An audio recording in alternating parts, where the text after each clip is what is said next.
Morning, Andy. Morning.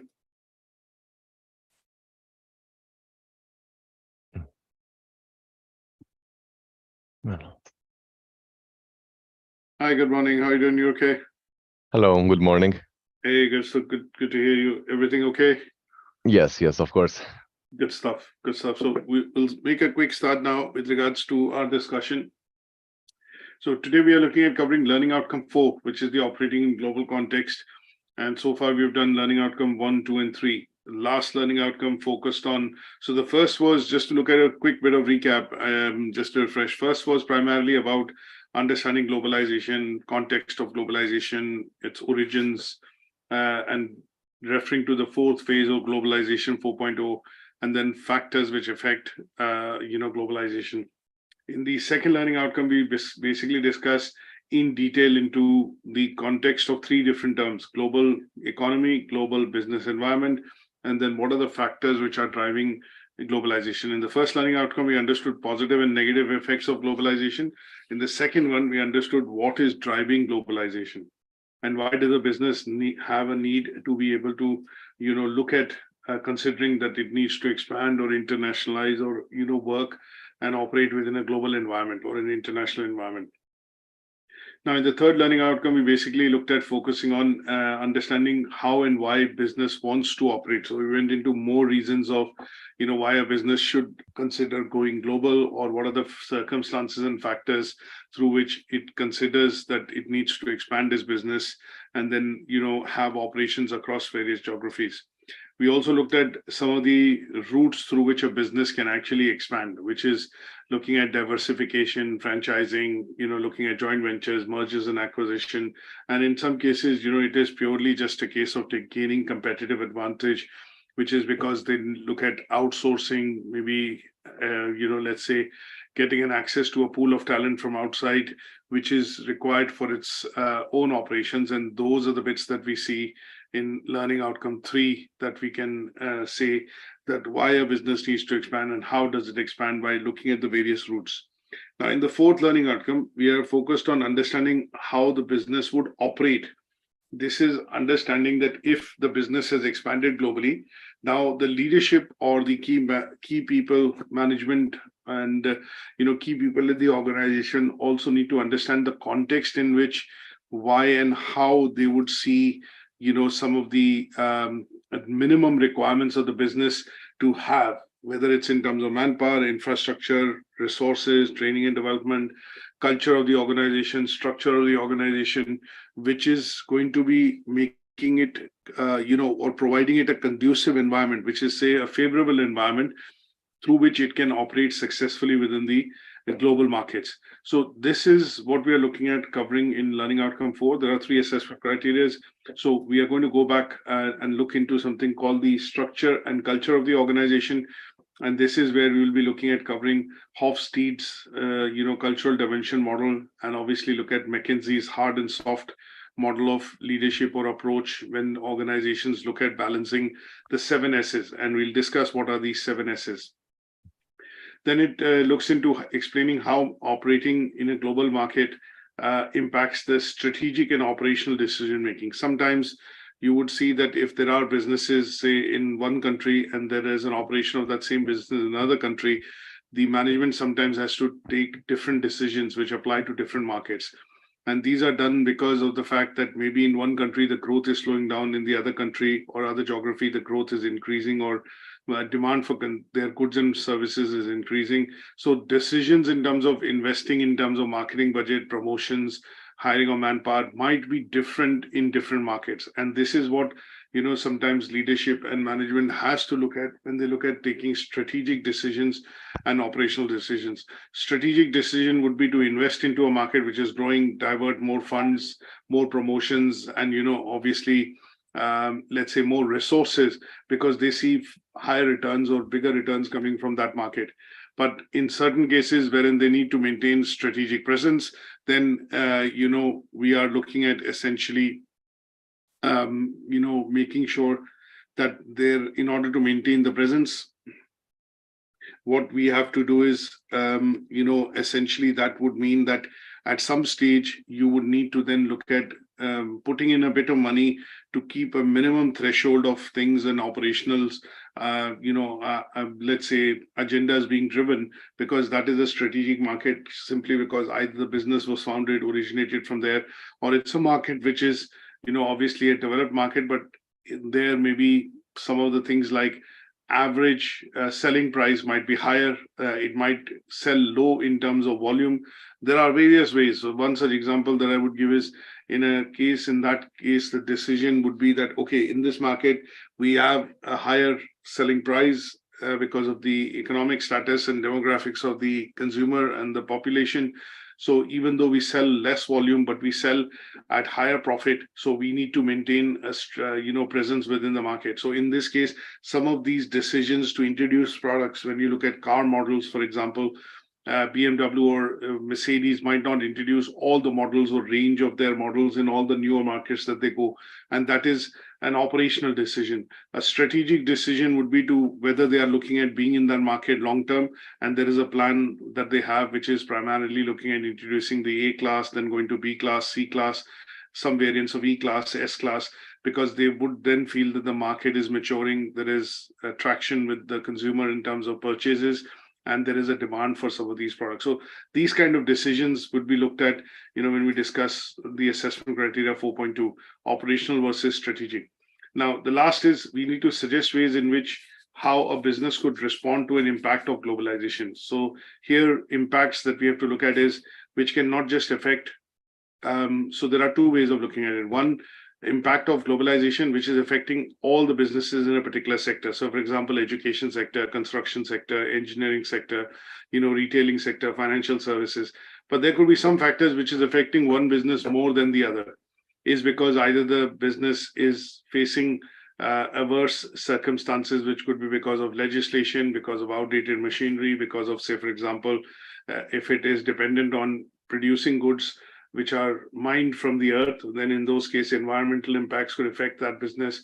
And in some cases, risk mitigation, if it has not been done or managed properly, then those factors could be specific in terms of how they affect a particular business. So resources, environmental impact, risk management, and obviously human resources strategies could be specifically something which is affecting the business, a particular type of business operating in a sector. So these are things that we will look at in terms of the learning outcome 4, which is focused on understanding how operating in a global market impacts a business, not businesses in general, but a business.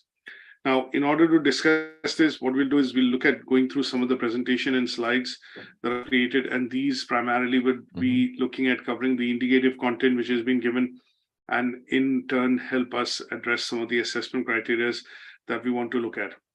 Okay. So as always, I want to start with some key terminology.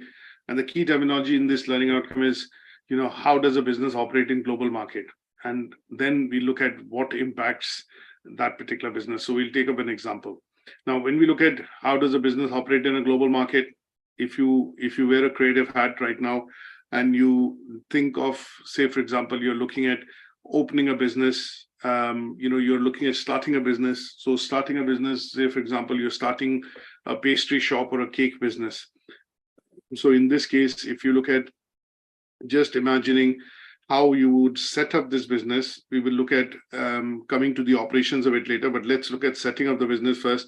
So you might decide that this is a business which requires, a small, say, back-end facility to be able to manufacture, store raw material.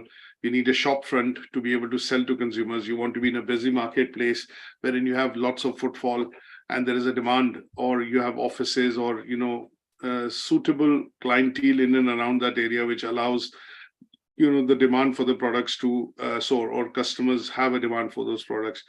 So you decide that, okay, we are looking at opening a cake or a pastry shop business, but along with that, we'll have a small cafe, which will also attract consumers coming in to the cafe and to the cake shop, thereby ordering cakes and pastries, and that would be the start of that business. So of course, in terms of startup, you might need to do a lot of things. For example, hire a place, look at rental leases, then you might look at trained manpower, you look at tying up with resources in terms of getting raw material, then having trained chefs who would be able to, produce the goods, and then finally have an opening day for the shop from which the operations actually start.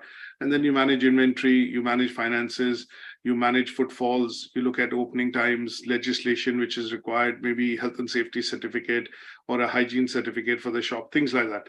Now, assuming this business is running and you're running it for 2, 3, 4 years, and you feel that there is a need that you can now expand into another location by opening another outlet because there's a demand for your product, the business is picked up, it is enjoying good reputation with its customers, and then you start opening, 1 or 2 outlets in various locations, and you go through the same process by adopting the best practices to start up that business.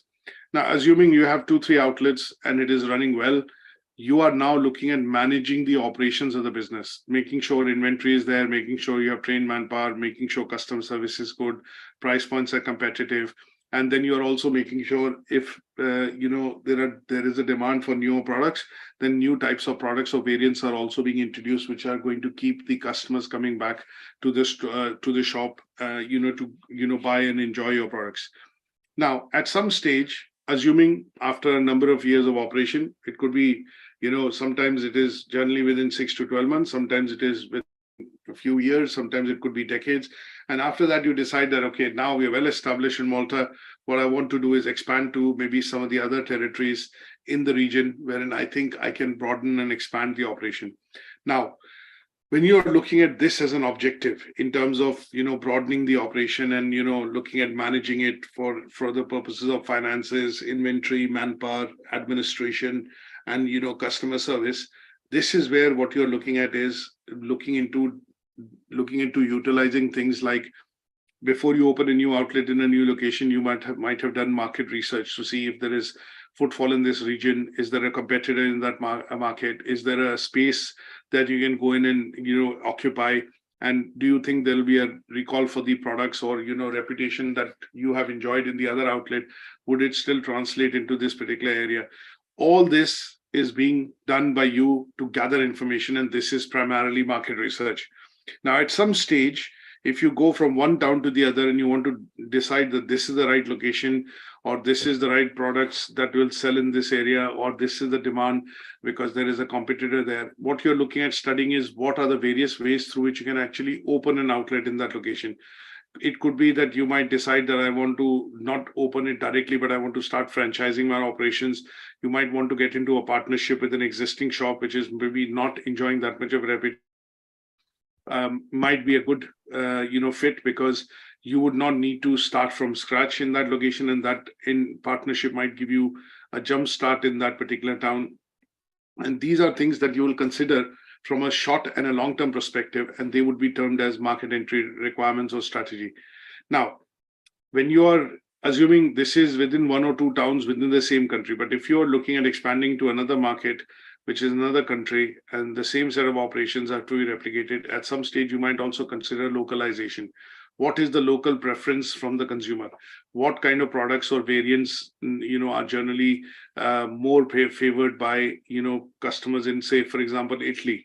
Now, you might decide that, you have a cafe or a tea, offering cafe along with, your shops in Malta. But when you expand to the coasts of Italy, you might see that Italy is more or less a coffee loving nation, and there is a lot of focus, and obviously coffee tends to be the staple, drink which people enjoy. So you might have to change your strategy from serving tea or different types of tea to including coffee in your menu. And that would be termed as localization because you're looking at adapting to what the consumer demand is. It could also mean you have local staff in that outlet which can speak Italian, or maybe they might be bilingual, so they can speak the local dialect. And you look at all those things, and they would be termed as localization.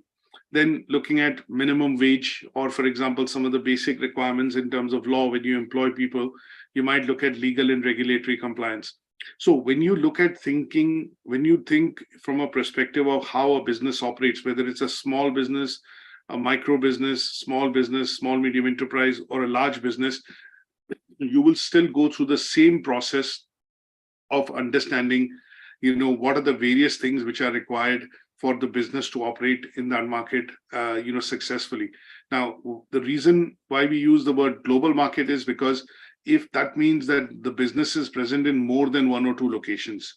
It is a business which is present in a couple of locations, and that is why you would put the word global to it, because you are not restricted to one country, one town, but you are present in a lot of locations, and that would mean there are various nuances of managing the operations of a business in different countries. And if the business is a bigger business, as you look at the scale, you might look into supply chain, distribution. You would look at cultural sensitivity, certain products which cannot be sold in certain markets. You would look at cultural sensitivity, and that would mean, for example, not selling a particular type of product in the market because that market does not like it. And an example that I can sometimes easily give is that if you were looking at expanding to Middle East and you were having pancetta and pork related products which are not quite really welcome in countries which follow Muslim or Islam, because pork is banned and it's not something which they have. So McDonald's, Subway, KFC, when they sell products in these regions and locations, what they do is they make an exemption in the menu, an exception in the menu, depending on the cultural requirements and the customer's requirement in that region, and that is avoid things which are related to pork, in their menu. And then you have to adapt marketing and promotion, and then look at adapting to customer service requirements in the region. You look at risk management, you look at technology and infrastructure adaptability, and these are all the points that at some stage you would consider depending on the size and scale of business in terms of how the business would operate in a global market. Now, these are factors that would be looking at in detail when you enter a market, when you're operating in a market, depending on the size of the business, scale of the business, and not all the factors might be affecting the business. So if I'm a cake or a bakery business, it might not include things like ethical consideration, or it might not have things like say, for example, technology and infrastructure, because maybe plant and machinery is very basic that you need to employ, and you might not need expansive infrastructure to be able to start operations in another town or in another location. And in some cases, cultural sensitivity might not be there because you're selling products which are egg-based or vegan products, and in those cases, there is no such cultural sensitivity really involved as far as the food or the end product is concerned, which you're selling.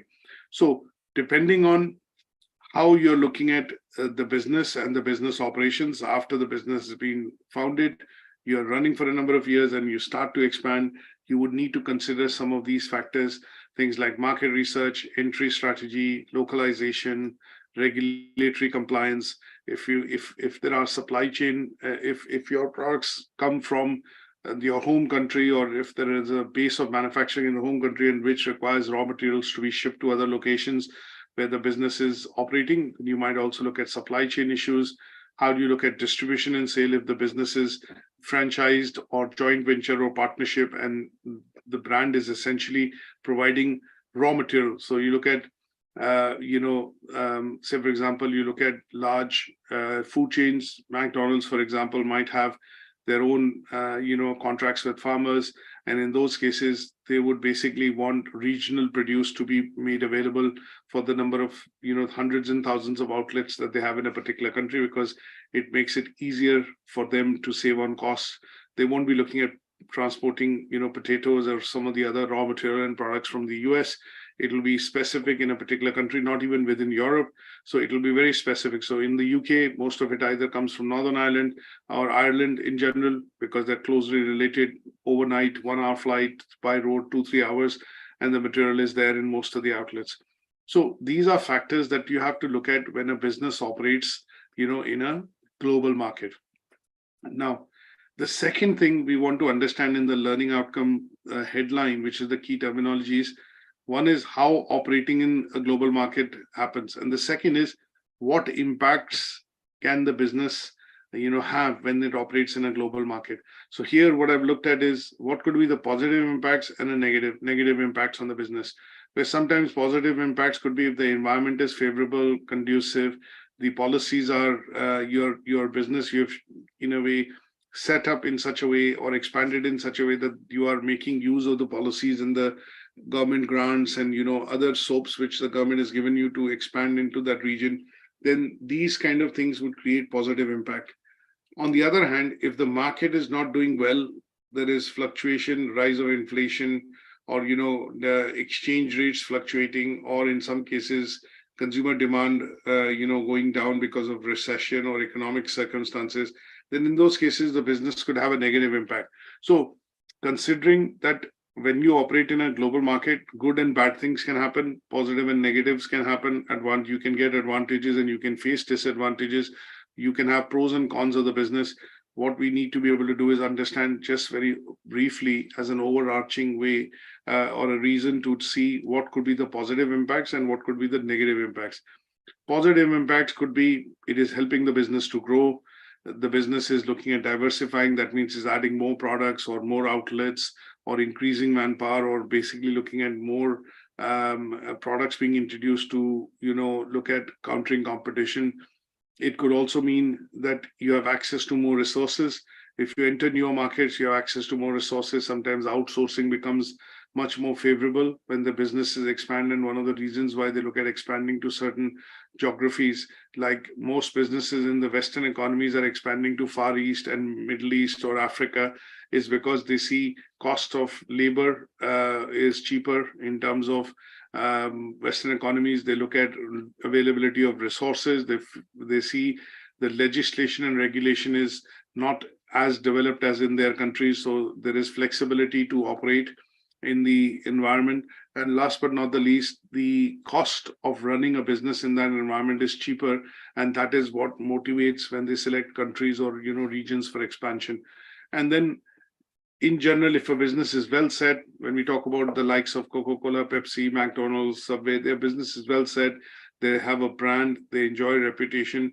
Sometimes it's economies of scale. That means increased production levels, help reduce per unit cost or per unit cost required to produce that product. And in those cases, companies look at expanding because for them, it makes perfect sense to look at economies of scale. They might acquire a business, a bottling business or a bottling operation in a particular location because they feel if they have to set it up and then run it, it might take more time and it will be easier to, take over that bottler or the bottling operation in a location if it's available for sale. And in those cases, economies of scale or, adding more production capacity makes perfect sense.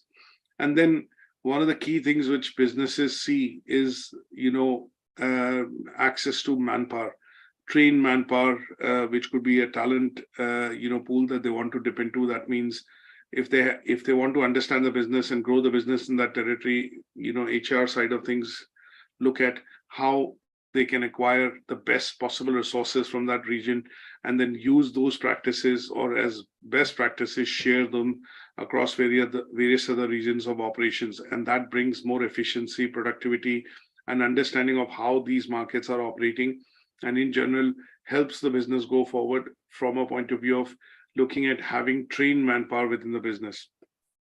Now, some of the negative impacts could be, in some cases, cultural and regulatory challenges come up. Say, for example, when we look at accidents and disasters which have happened. So look at the BP, Halliburton disaster that happened, for example, off the Gulf of Mexico, and the oil rig exploded and led to a lot of pollution in the marine life off the coast of US.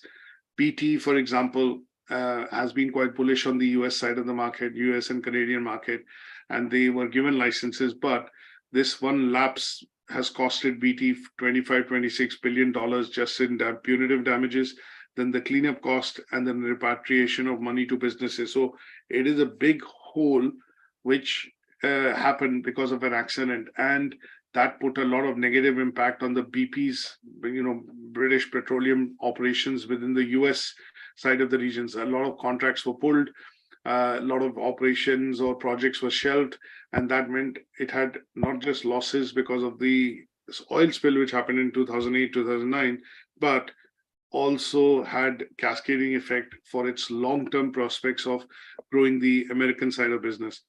Currency fluctuations, these are impacts which the business only is facing. So ExxonMobil, Texaco, you look at Shell, some of the other companies, they did not have any impact in the business.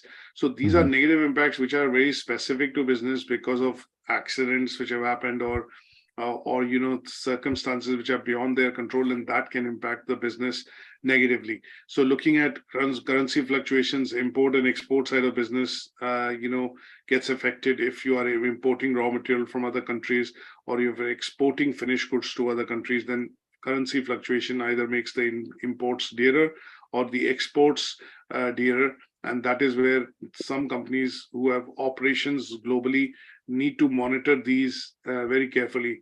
And in some cases over the years, what they tend to do is look at localization of their operations. That means they try and source most of the raw material and things required to manufacture the finished product from the local market, which allows them to do away with these negative factors of currency fluctuations of dollar versus, for example, euro, dollar versus, say, rupee, or dollar versus any other currency which is impacting its in terms of operations within a location.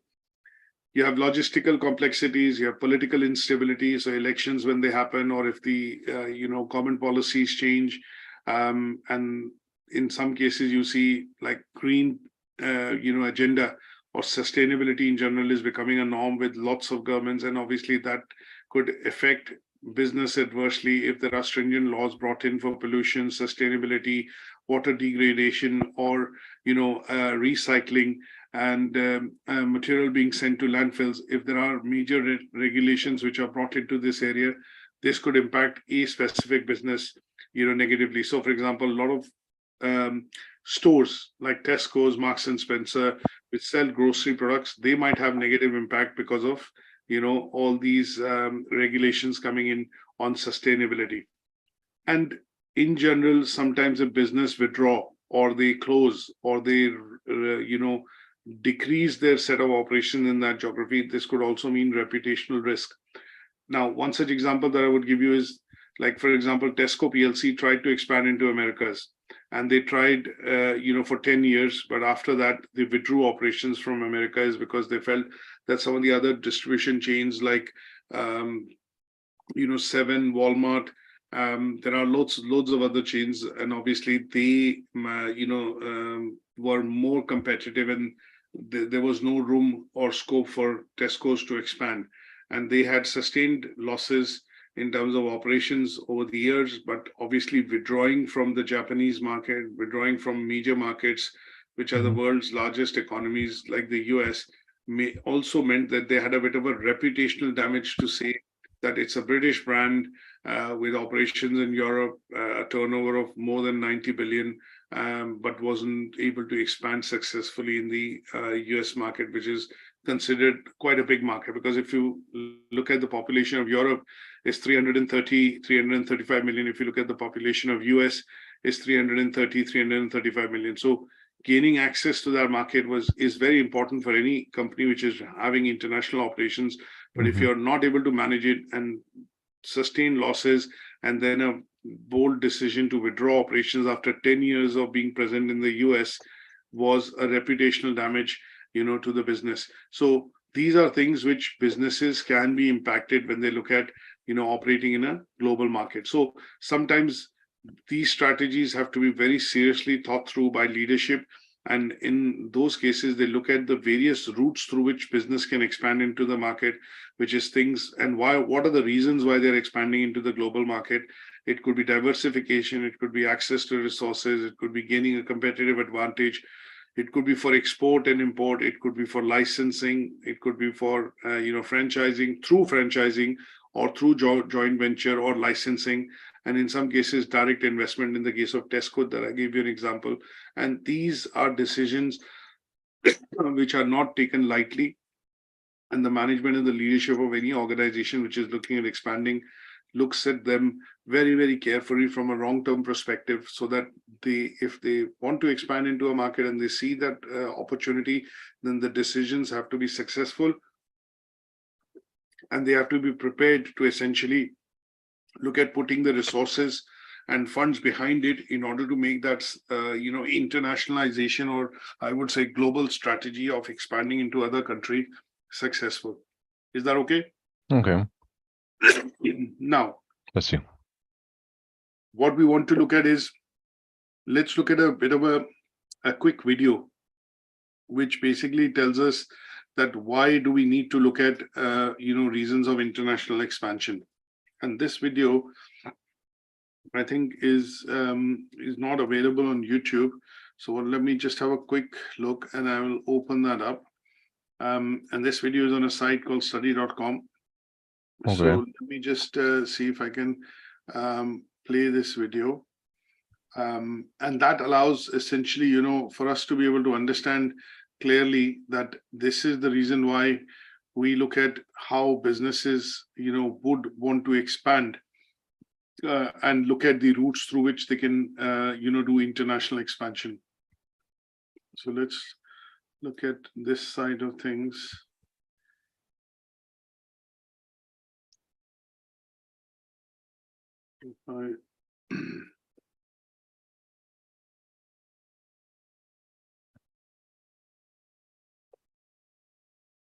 Desperate to know if going global or taking her company international is the right decision, Mia, the CEO of a company in the fashion industry, meets with Global Media Consulting to determine if her company is ready to take the leap into international business expansion.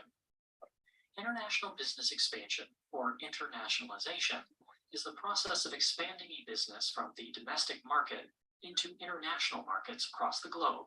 There are several reasons an organization may want to internationalize. In general, the reasons for internationalization fall into three primary categories: market seeking, looking for markets to expand into and sell products throughout the year, and opportunities to sell products in a region which would not typically have access; economic, increasing profits and saving on expenses; and strategic, expanding the size of the company and working to reduce the potential risks of staying in only one market.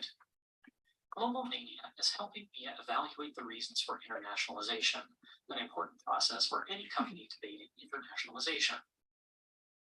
Global Media helped Mia to determine why she would want to expand internationally and how internal expansion may benefit any organization considering going global.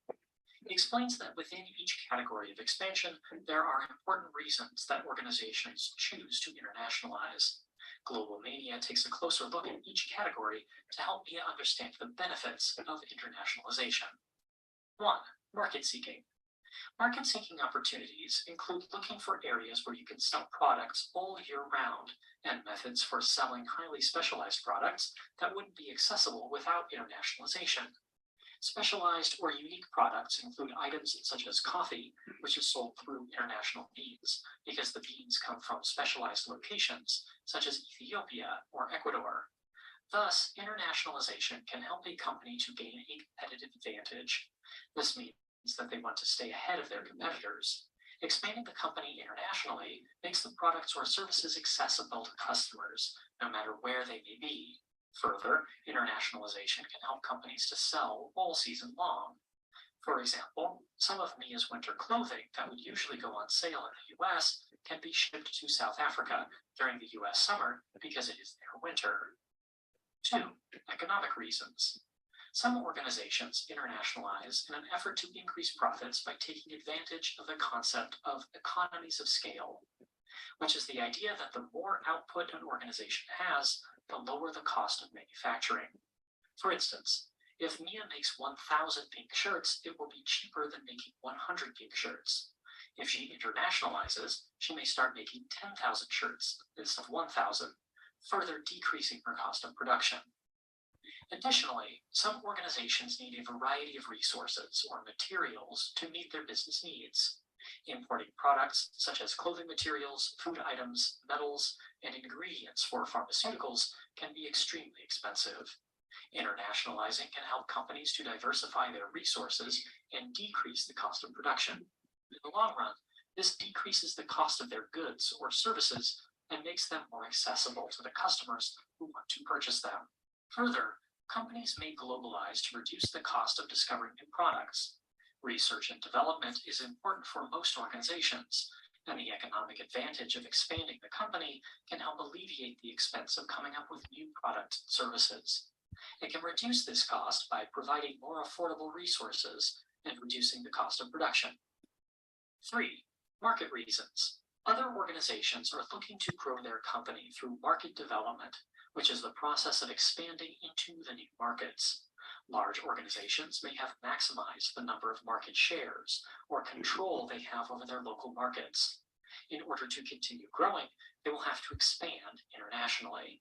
Organizations also seek to strategically internationalize in order to reduce the risk of operating in only one location.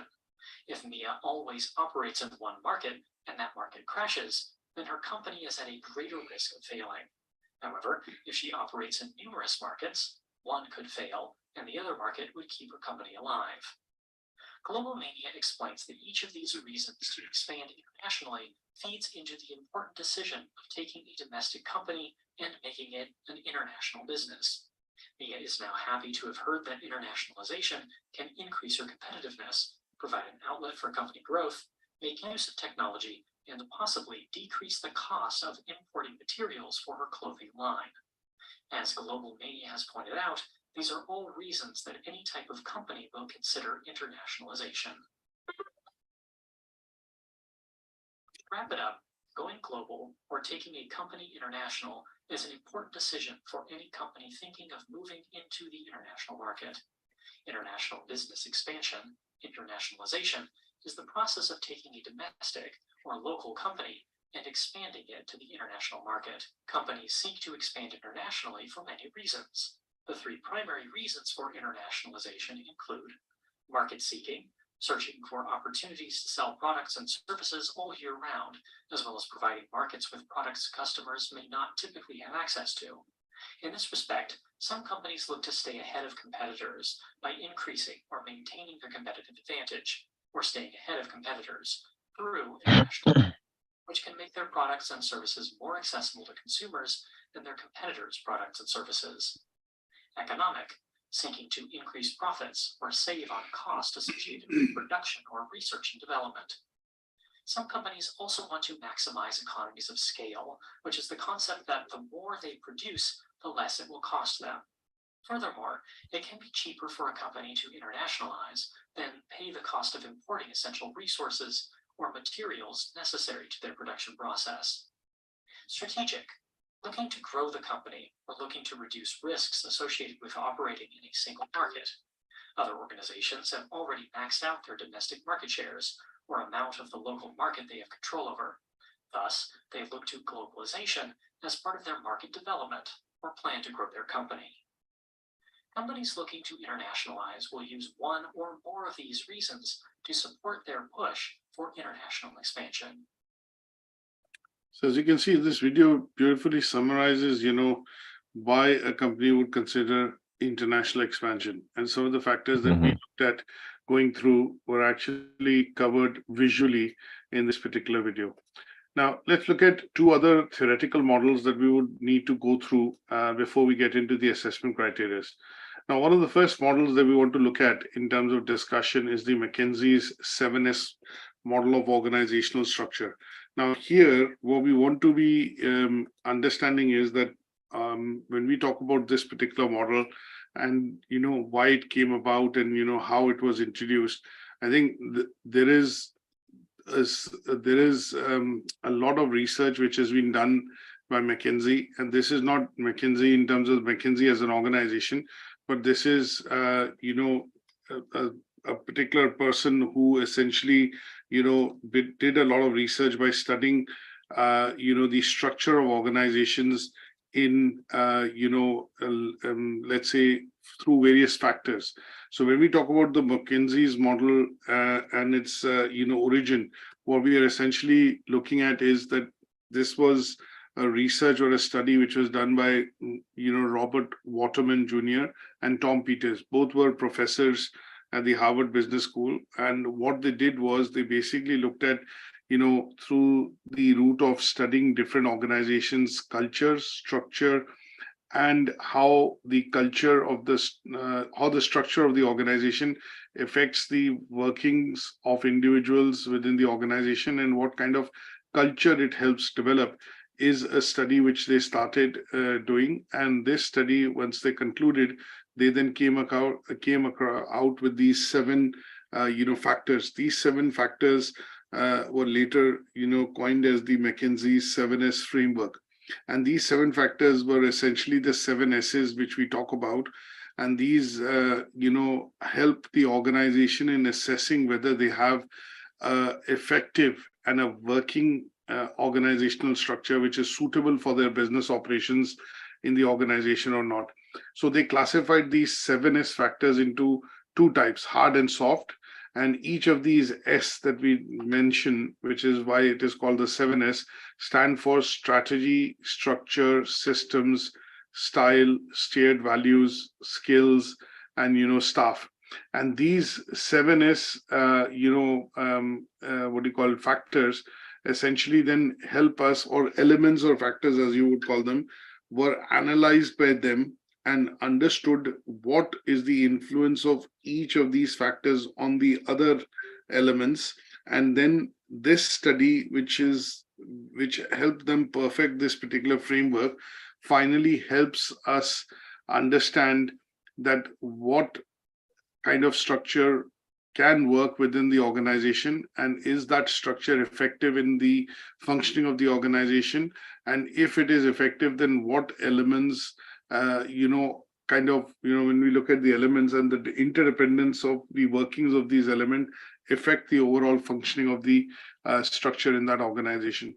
So this part became quite important because his main, when I say their main aim, was to look at bringing across a framework or a model which allows change to be done in the structure of the organization or organizational design in a way, and it helps the management and the leadership to align the structure of the organization to improve the performance and productivity within the organization.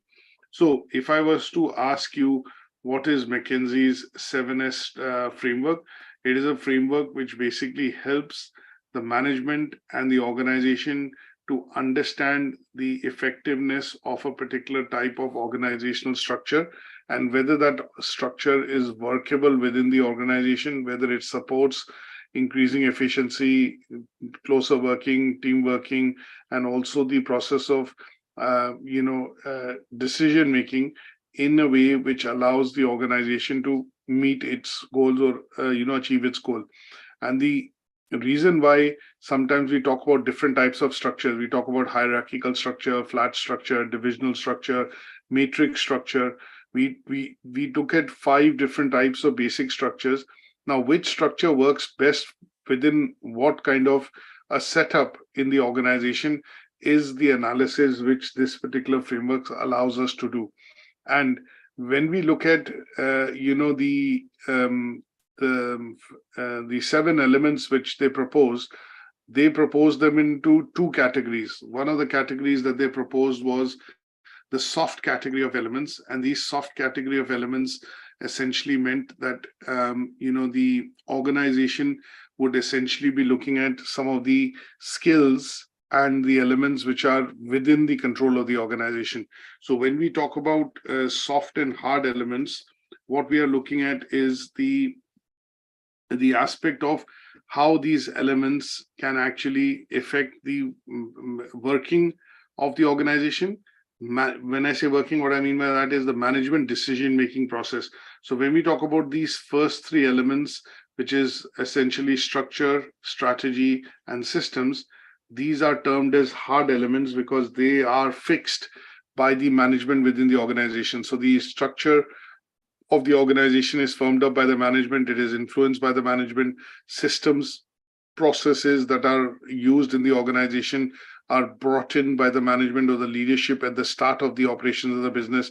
And the strategy of the management, a strategy of the business in terms of how they would want to attract customers, go to market, whatever it is, strategy would be decided by the management of the organization. And in these cases, these elements are kind of inflexible because management, once they take a decision, when they look at making a decision, it is done on the basis of research, prior experience, knowledge, market, and they tend to what are called form the hard elements. Then we talk about the other elements which they proposed, which were shared values, skills, style, and staff, and they were termed as soft category because they are basically what would form the culture of the organization. And these elements would essentially be individually driven, And that means that they are softer part of the elements. If you manage your resources well, which is your humans resources well, then you can control the values, skills, style, and how they work together as a team in terms of staff. And they were basically the softer category of elements, which could be aligned with the culture of the organization, structure of the organization, by the person who was actually responsible or supervising these elements. So the hard and soft side of things basically, helps us differentiate that why, the hard elements tend to be, let me put it this way, they tend to be more tangible.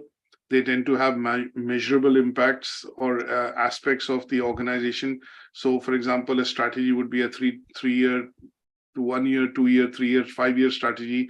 The structure of the organization in terms of where it operates, how it operates, how many branch offices it has, manpower, staffing of it is fixed, and it cannot change overnight that quickly. And then when we look at systems, for example, if the organization is deployed, literally taking systems like PC systems, and they are on Windows 7 or Windows 10, now they can't look at switching over to Windows 11. It's a big decision. Lots of factors would have to be considered. Understanding staff needs training, infrastructure investment in terms of how much would it cost to replace, ordering from start and then till the time you receive an installations part of it.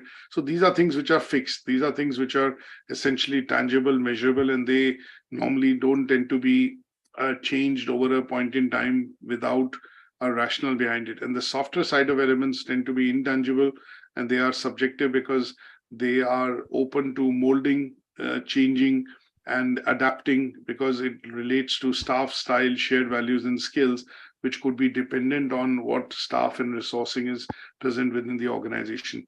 So in general, if we have to utilize this particular framework, this framework helps us. So what does this framework help in? Help in understanding. This framework or model essentially becomes a tool that can be used to tailor or design, let's put it this way, a perfect organizational structure which is conducive for the working of the organization. So if you're say, for example, a construction company, what kind of infrastructure or structure would essentially work within the organization? If you were a software company, what kind of structure would work? And in those cases, if it is a software company, it is more about soft skills, staff, the softer side of the elements, which is style, staff, skills, shared values would have to be considered. And in those cases, the structure of the organization might be flat, and that might be more, or it might be hierarchical, because it might be easy for the supervisors to manage the different aspects of, staff, style, skills, and shared values, because the main resource within the organization is human resources. But if you have a different side of organization, which is more into a construction business, wherein you have equipment, administration, operations, engineering, you might have a hierarchical structure again, or a matrix structure, but there the elements and the strategy side of things, the structure and the system side of things which are present within the organization would be permanent, or more or less in a permanent shape, and that would help facilitate, the say, for example, a matrix structure which would work best within their organization. So in general, how this tool is going to be helpful, it is going to help us, if you apply this tool into an organization, it will help you understand what is the best and ideal structure for the organization to have. If sometime change has to be introduced, then change can be introduced by introducing it to understand the elements, whether you are going to start with the soft or the hard elements, and that would allow you to facilitate and improve, introduce change within the organization. It could also help in implementation of new strategy. It could help the business in terms of moving into a new area. And sometimes when you look at mergers and acquisition, most HR and people who are M&A specialists would look at working which manpower to keep, what skill set to retain, what skills to be able to retain within the organization, avoid any duplication. So in those cases, they will consider these soft and hard elements and then go by that process to, make this selection. And this is where this structure or this particular model becomes helpful, because it will help, let's say, make the structure of the organization quite efficient to the side of operations or the business that the company operates in. Now, any questions on this? No, not yet. All right. Now, when we look at one of the other important framework models that we need to look at is basically the Hofsteed model. Now, when this particular model of Hofsteed was proposed by Gert Hofsteed, and he studied, obviously, when we look at his particular theory, what he did was he again, did studies essentially to understand what is the impact of culture on the structure of the organization. So he developed a framework by understanding differences across various cultures which are present sometimes when organizations go global. So here, initially, what he did was, after his studies, he initially proposed, in the 1980s, after conducting surveys in the 60s and 70s in IBM, which was at that point in time a major international company, international business machine, or IBM. He did studies within that company to come up with this particular model, because what he did was he wanted to understand how the culture of the organization is formed. And he studied this particular aspect of it within IBM, which at that point in time had 100,000 employees across the globe. And there were lots of different types of nationalities, people from different backgrounds working within the organization. Now, his research essentially led to understand, that how does the culture of the organization form. Now, he proposed 6 dimensions, which are basically 6 key parts to understand his theory. Now, he said that the organization's culture can be formed and it can be maintained, and it obviously can be well managed if managers and leaders understand these 6 dimensions, because there are people in multinational organizations or global organizations. We have people which come from different geographies, different backgrounds, different cultures. They have different preferences, or the way they think and perceive things. Then in those cases, if the background and the cultural nuances of the individuals are understood, that will help managers in making much more informed decisions. And these decisions, when taken by taking into account the background and the culture of the individual, which is a part of a team or part of the organization, would make the organization much more effective and work much more effective as a unit, and much more effective as a team to be able to accomplish those goals and objectives. Now, in his framework, he identified these 6 different types of dimensions, as we call it. And they include power index, they include individualism versus collectivism, they include masculinity versus femininity, it includes uncertainty avoidance index, it includes long-term and short-term orientation from a company's perspective of strategy, and then indulgence versus restraint. Now, these dimensions have various definitions. So when I talk about power index basically looks at, measuring the extent to which how less powerful members of this society can accept and, expect unequal distribution of power. Basically, what that means is, sometimes when you look at large organizations, you normally see the level at which delegation of power, authority or delegation of power is done at various levels. It could be at the front-end level, operational level, middle management level, and the senior management level. And if you are in the front level, or you're in the front of the organization, and the decision-making power is in the middle management of the organization, what you'll generally see is the distance from where you work and your access to manager is substantial. So you might, if you have problems, you might go back to your supervisor. The supervisor will go to your manager, and the manager would then go to the management to take a decision, and then the decision will cascade downwards. So in this case, what you generally see that in organizations which are, let's say, process oriented, you would generally see hierarchical structure, and there the power is in the hands of managers, and it is up to them to be able to delegate power, to individual members to be able to take decisions locally. So the degree to which you have power, vested in you, and because of the organization and the responsibility that you enjoy, you would basically be looking at the power side of things, and the distance from the manager, or in terms of hierarchy, the distance that you have to report into in terms of number of layers that you have to go through to be able to reach or speak to the manager, tends to be what is defined as the PDI, or power distance index. Now, when we look at the second factor, the second dimension that he proposed was individualism versus collectivism. That means here some part of the dimensions of what the culture would be within the organization will depend on the individual and how the individuals work collectively together as a unit or as a team. Now, sometimes you see when sales, typical example in this case I would give you is that if you work as a sales manager, and the sales manager, there are a number of sales managers in the organization, and what tends to happen is that you report into your area sales manager, the ASM reports into the regional manager or the RSM.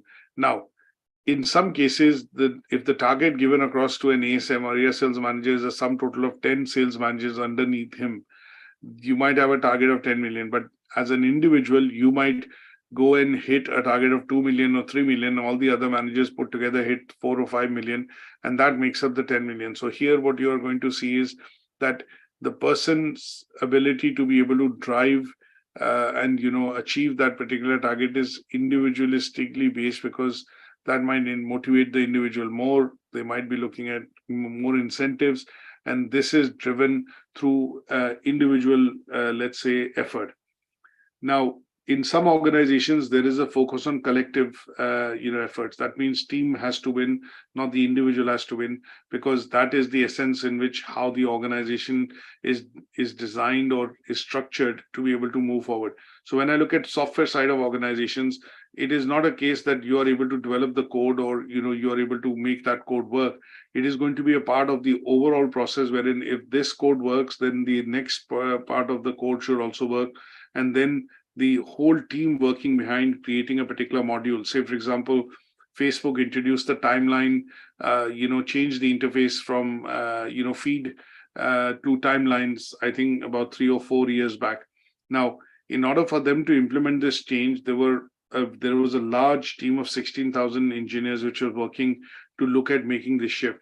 Now, it was not about an individual effort. It was about a collective effort, because the project was broken down into number of phases, and that meant that all the phases had to complete and work in order for the Facebook timeline to work. Now, in this case, sometimes organizations have to look at individual efforts, and they have to look at collective efforts. So when we look at organizations which are focused on individual efforts and achievement, you would see the culture side of thing in the organization would be individually driven. Smaller organizations or organizations wherein you would generally see flat structures, you would see individualism there, because here if you do more, you earn more, you achieve more, you get more, you are able to stretch and achieve targets, you get more incentives, more bonus, more perks.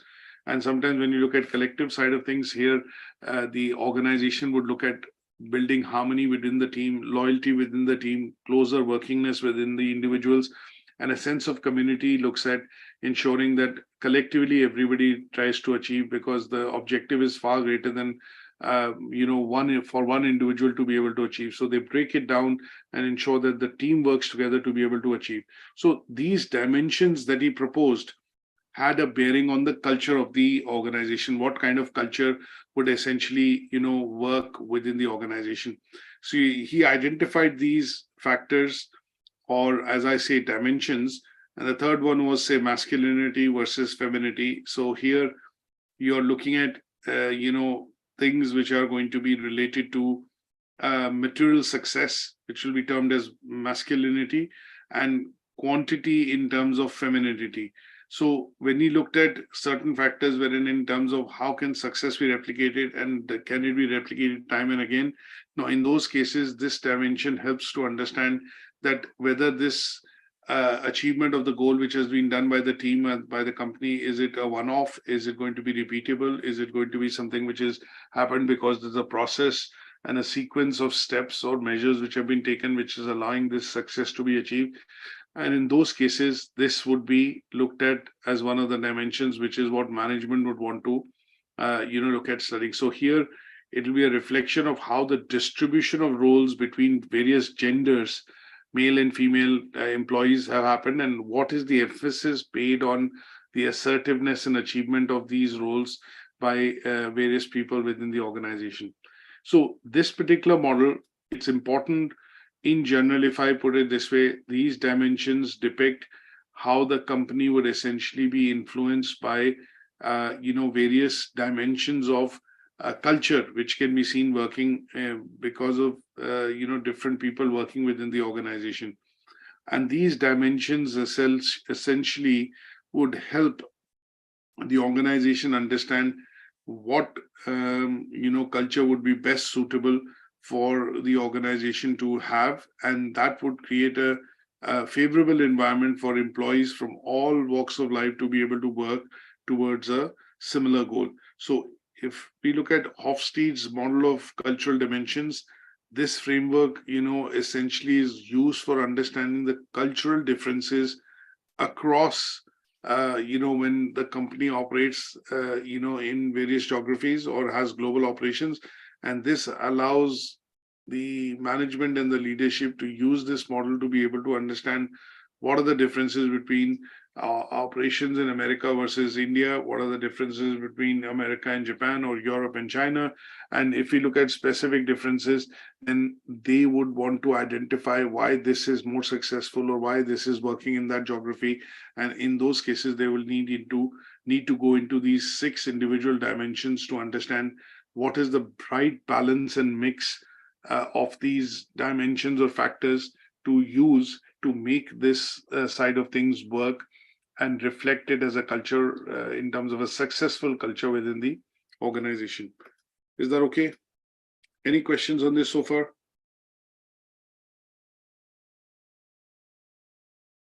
Okay, so let's go into some of the assessment criteria very briefly. Now, the first one talks about explaining how operating in a global market impacts a business structure and its culture. So we have looked at structure through the McKenzie 7S model and the culture through the Hofstede cultural dimension model. So here, what we need to be able to do is explain how operating in a global market would impact the business's structure and culture. So structure could be explained through looking at additional factors like complexity of operations within a geography, centralized versus decentralization, looking at whether the company has functional or product-based structures. So functional structure would be looking at Microsoft, because most of the organization, for example, is oriented on the basis of functional structure, things like Windows, cloud computing, Xbox, Bing, which is the search services, gaming as a function. And when we look at product-based, you look at Apple as a company, they are, you look at the website, it starts from iPod, Apple, iPhone, iMacs, and talks about the products of this, company. And that's how the company's operations are essentially structured. Now, when we look at structure and culture, we know that we can relate this to Hofstede oblique the McKenzie 7S model. So when we talk about culture, we are looking at discussing some of the factors which could be, impacting the business from a culture point of view. And they could be things like cultural sensitivity, diversity and inclusion, looking at, communication, looking at adaptability and flexibility. Sometimes you would see the staff, if I give you an example of,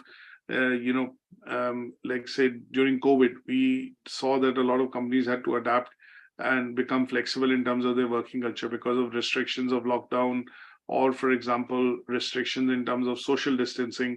It became important for companies to allow him to be able to work from home. And in those cases, they had to introduce these flexible measures for employees to be able to work from home. And some infrastructural and technological upgrades had to be done to allow, say, for example, their own employees to be able to work from home. So if you work in a bank and you were with Barclays, for example, and you called somebody, most of the company's calls were routed down to customers, employees who were actually working from home to answer and provide support to their customers. And that meant that the company had to look at being flexible in terms of allowing employees to be able to work from home during the COVID pandemic. So in general, you might have to look at taking an example here of why the business would need to look at, operate in a global market, but in terms of a structure and the culture within the organization, what could be the impacts that it could have? And by taking an example of, say, COVID-19, or for example, a particular situation in a business market impact, that would allow you to, complete this particular task. So here, you might also look at relating back to the video which was shown. Sometimes, Mary's business of fashion clothing, she wanted to expand into other countries because she was looking at low economies of scale. That means if the business produces more, they feel that their cost of production, or the more they produce, the more less cost they have to they have to get on producing their product, and that tells the company that economies of scale would be important, and that would mean that they would need to look at international expansion, and that will help cover the assessment criteria 4.1. Any questions on this? No. Okay. The second part is looking at explain how operating in a market impacts business strategic and operational decision making. So when we talk about strategic decision making, the first aspect which basically comes to mind is that when a company looks at looking at all the factors which could affect his business in short term or in long term, then what they are looking at is the impact of how the decision would impact the company's working operations over a long period of time. And that long period could be 6 months, 12 months, 18 months, 1 year, 2 year, 3 year, 5 year, 10 year, depending on the size and scale of the organization. So this process involves, the company and company's management determining what could be the most effective approach that they need to take for long-term goals and objectives to be achieved by the organization. Now, this differs from looking at day-to-day operations or taking or focusing on, let's say, fundamental choices that they would have to make decisions on a day-to-day basis, because that is operational side of things that they have to run. So, for example, if the factory, shift is running, say, the factory is running 3 shifts in a day, 8-hour shifts, and in one of the shifts, if one of the machineries breaks down, then a decision by the manager, the shop floor manager, the production manager would have to be that how much time does it take for that machine to be up and running? And in those cases, when it is up and running, how much time has been lost in terms of production of the output? One, the time lost, and second is what is the production loss which has happened if the machine had not broken down. Now, in terms of strategic decision making and operational decision making operational would be the manager's key focus would be to get the people in and to get the machine repaired as quickly as possible and then start the shift again. Now, if this breakdown of the machine happens a number of times during the course of the month, then this would seem to be a recurring problem, and the manager would need to sensitivize, the management to say, this machine has run its life and, is probably not now going to be able to run, and we need to replace this in short. Now, this decision of replacing the machine, when it costs maybe thousands or hundreds of thousands of, say, pounds, would be a strategic decision, because that would, here the management will calculate how much time are we losing, what is the output that we are losing, and what is the cost of the machine. Now, if you bring that cost in, how long will it take for that cost to be recovered, because the operations will become smooth and will not be deterred by, the machine breaking down. And that would be looking at a strategic decision by calculating whether the machine has run out of its life or its time in terms of providing service, and will it make that difference or not. And that would be a decision which would be a strategic decision, because here the management would be looking at making a choice whether the company needs to replace this machine, or should we consider working with the same machine, but obviously get it serviced regularly to avoid breakdowns and loss of time, which is what happens sometimes when the machine breaks down and some of the hours in the shift get lost, or one of the shift which basically faces this problem, the time tends to be lost. So that would be an example of strategic decision. Another bigger decision that I would say is on a broader side would be if the company decides to, expand globally, and that would mean a strategic decision. If they decide that, okay, what we need to be able to do is look at expanding our operations in the same geography by diversifying the products, then in that case, that decision could be an operational decision because it is not looking at committing to expanding to another geography or location, but looking at essentially expanding the operations of that business horizontally within the same market by introducing newer product variants, and that would, keep the market more stable or at least keep the competition at bay. And that would be like an example of an operational decision. Other way of classifying this would be operational always tends to be related to effectiveness and efficiency. And when we look at strategic, it is more related to, the business looking at expanding or the business looking at getting into an area or getting into, say, for example, a geography for the purposes of further economies of scale or further expansion.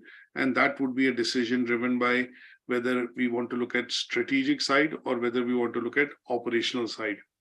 Now, if we have to look at understanding the impact of, say, for example, operational side of things, we would look at some of the decisions differently. And if we look at strategic side of things, we would look at those decisions separately. Now, if we have to consider whether the business is going strategic, taking strategic decision making, or the business is making operational decisions, first, let's look at some of the strategic decisions making criteria. So strategic decision making, if I say, would be related to things like entering a new market.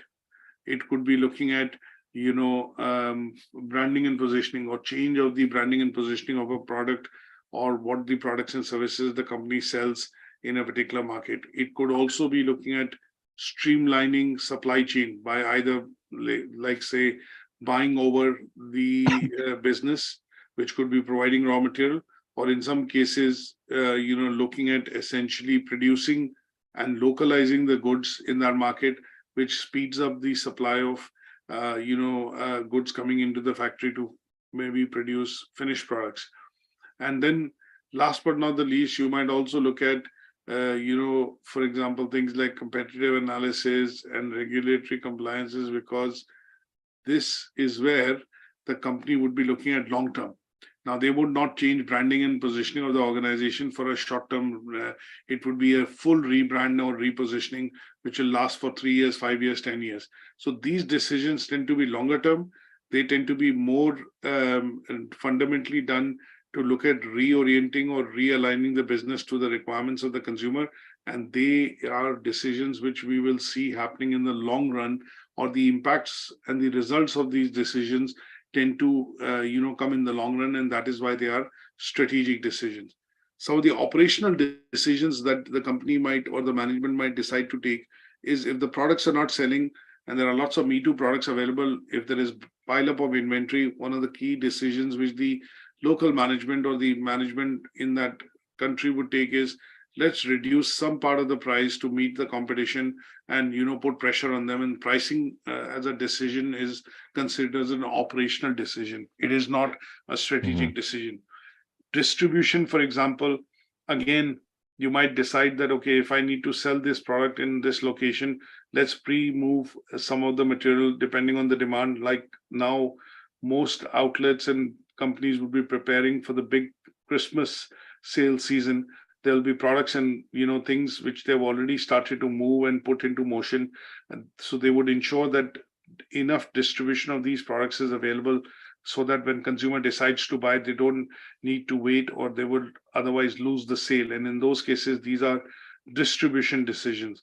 So similarly, a lot of operational decisions which are taken by people who are in the front end management or middle management of the organization. There, the reason of making and classifying these are operational decisions are because they are day-to-day, they are routine, they are decisions which are related to, inventory, movement of goods, tinkering slight bit of the supply and demand side of things, and also looking at ensuring that the customers are kept happy and they do not have inventory or let's say orders building up when there is enough supply and material available within the organization.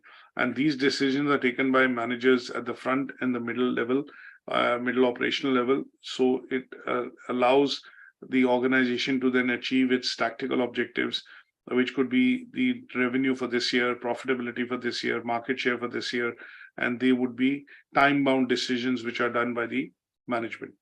Is that okay? Okay. Now, if I look at the last assessment criteria, it talks about suggest ways in which business could respond to impacts of globalization. Now, let's assume a particular situation here. What is the business facing? For example, if we look at the stagnation of sales, for example, the sales are not increasing. That means the business year on year is probably at the same level. It is not neither going up nor going down. But signs are that if no new steps or actions are taken, then the business revenue could start declining because customers' preferences and demands on that business have really moved. So the management has not innovated either the product or the services, and they are still waiting to be able to change the direction of the business. So in those cases, the demand from the consumer could impact the business. Let's look at another example. Why would the business look at looking at responding to changing environment? So one of the things that you could see is that if the business is facing, say, for example, increased competition, then if the management does not take decisions or come to some sort of decisions related to either changing the go-to market or look at changing the pricing of the product or offering in the market, introducing a new variant, then you would generally see that because there are Me Too products available, they offer the same product service, they offer same value, they are at a slightly lower cost. That would mean the company would start to lose business. So in this case, what they would need to do is look at ways through which how they can prop up the demand, but also at the same time, look at highlighting the USPs or unique selling proposition of the product to, be in customers' mind when they are making that decision to buy the product. So if we look at why does a business get impacted, it could be because of changing consumer demand, economic side of things, in terms of the economic climate within the country. It could be because of supply chain. Sometimes if the goods are not being manufactured on time and there is a shortage, then customers might want to switch to competitors' product. It could be availability of more Me Too products available in the market, which could be competition products, but at the same time at a lower price point, providing the same quality which the company is selling. And these are reasons why some of the reasons why the business could be impacted if they do not, pick this early signs up of why the business is not growing or why the business is not expanding. So in those cases, what you will generally see, if the consumers are saturated, or that means there are no new customers the business is able to acquire, then in those cases you would generally see a business would favor internationalization or global expansion, and they would start to look at going into newer markets or introducing different types of products by diversifying, so that they can still retain and attract newer customers coming to buy those goods and services from them. Now, there are various strategies that the company could employ to in terms of putting or suggesting ways through which they can look at an example of or build a case for globalization. So it could be market expansion, it could be product and service adaptation. That means in some countries, localization of products might make more sense because it reduces the cost or the time to be able to procure that product from another location.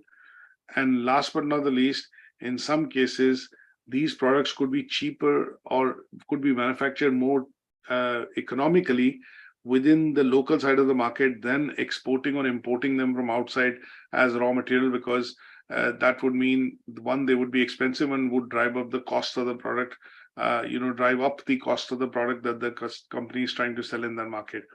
So sometimes these decisions drive the business to look at internationalization, things like newer markets, changing consumer demand, looking at localization, looking at optimizing, the supply chain, because the business is able to absorb the additional volume by opening a business in a newer market wherein there is demand for that product. And that allows the company to look at studying these decisions from a point of view of expansion to or opening operations, or basically looking at globalization in general when they look at expanding the business.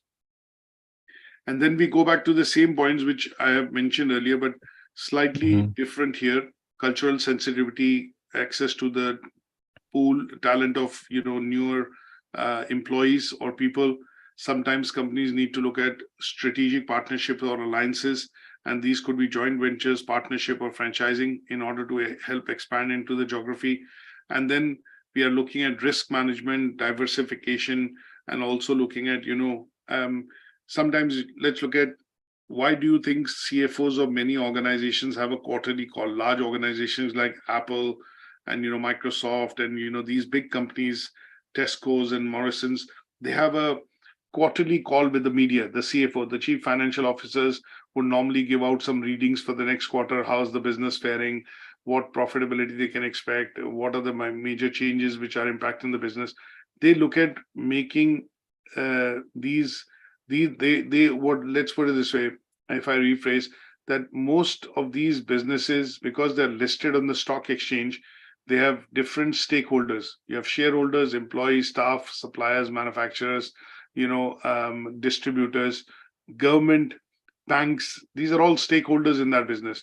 Now, what the businesses and the stakeholders need from the businesses is some sort of a projection to understand how is the business going to fare in the next 3 months. Now, these calls which are organized, or meetings which are organized with the CFO of the organization, is to help predict or gain confidence from various stakeholders which are outside the company, and they could be shareholders. And in terms of regular communications, annual journal meetings or these kind of quarterly meetings take place, because here the CFO of the organization would give out a projection in terms of how the business would do in the next 3 months, what is expected, what could be areas which could affect the business, and that would keep the communication and interest of the stakeholders, specifically from a shareholder's perspective, into the business, and keep them engaged, but also keep them engaged to understand that there are these changes which are happening in the market and the business might not do that well.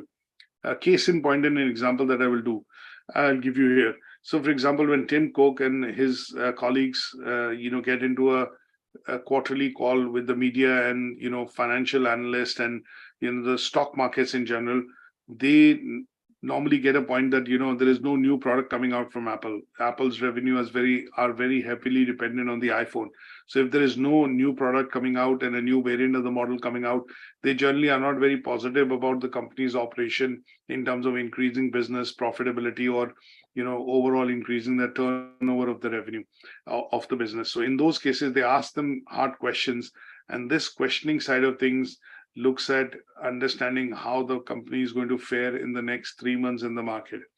And this helps drive the economic side of activities with the shareholders, and they might either invest or further divest, from Apple, because they see the sales stagnating or the profitability stagnating or the increase in terms of products being sold in the market stagnating. And that is where you would look at engaging with stakeholders by holding annual general meetings, AGMs as we call them, or quarterly meetings, which typically happen with, quarterly briefings, which typically happen with media analysts and financial sector and the banks, to show them up about what the company's strategy is for the next 3 months or for the next 6 months. And these are areas which businesses would actually consider, because they would have an impact on the operations of the business. You would also see sustainability becoming an important part, because if you look at Apple, sticking to that example, Apple made an impact in the market a couple of years back by saying that they will stop using metals like arsenic, mercury in their products, and removal of these metals allows them to meet the sustainability agenda or the corporate social responsibility agenda, saying that our products, when they are discarded or they go for recycling or go to the landfill, they do not pollute the environment or water tables, because mercury and arsenic are considered to be very poisonous substances which can have far-reaching effects if they reach the water table in the ground. So doing away with some of the, or improving the processes of manufacturing by doing away some of the harmful chemicals that are used or elements which are used in the production of their services allows them to build a positive rapport with the stakeholders. And this shows the outward looking, let's say, focus of the company's top management to produce goods which are going to not pollute the environment. And that tends to follow some of the sustainability agenda and regulation which is being driven by World Trade Organization and some of the other organizations globally to make companies socially responsible for ensuring that they are preserving and help preserving the environment. And these are basic decisions which a business could look at impacting the global set of operations if they do not comply with these legislation or decisions which are normally done. And that is what helps us understand the impact of globalization, because when companies work and operate and sell products in very many different countries, they are working within a connected landscape wherein one side of the operations of the business can be affected by the other side. And another example that I will give you here, when we look at GDPR implementation in Europe, and companies like Facebook, LinkedIn, some of the other software companies like Apple and Google, they've been asked and they've been heavily fined by the European Union, because after introducing the legislation, they've given 2 years for the company to comply with that. And one of the reasons they asked is that the data and personal aspects of the European customers or people who are citizens within countries within Europe needs to be stored in data centers or warehouses within Europe. It cannot be stored outside Europe. Now, if the companies fail to comply, then there were heavy fines being put on Microsoft and Apple and Facebook and Google. And this is because they are not meeting the compliance side of things. And the government or the European Union or the Parliament has given enough time for them to be able to ensure that these compliances can be put in place. Now, that meant that if the fine is to be paid, that has impacted the profitability and the operational side of things within the European geography for most of these organizations. And if they don't continue to meet that, then they can see the force of the law being applied to make them forcefully comply with this legislation of General Data Protection Regulation.